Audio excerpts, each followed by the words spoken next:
gudoomiyaha jamciyadda mujaahidiinta Soomaaliya ayaa jawaab kulul ka bixiyay warar ay qoreen qaar kamid ah wargeysyada ka soo baxa dalka kuwaasi oo ay ku sheegeen in boolisku ay xidheen qaar kamid ah xaasaskooda warkaasina waxay noo faahfaahinaya Saciid Riraash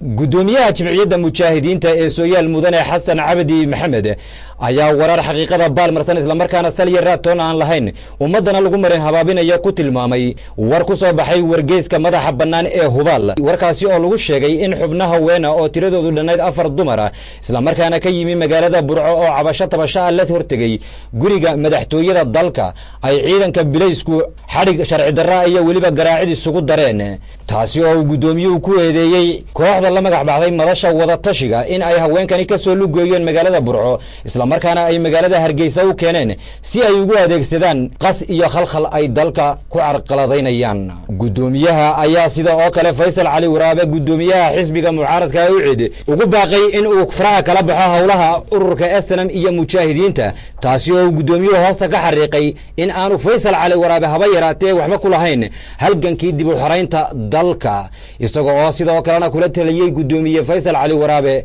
in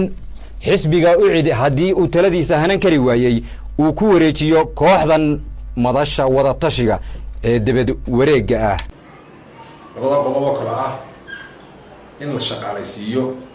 in midbana loo geeyo runtii labada qodob waa ka hawl galay labada qodob soo deey free shaqaalaysiintii waan shaqaalaysiinay miisaanka 2004 ugu jira waan ku wargelinay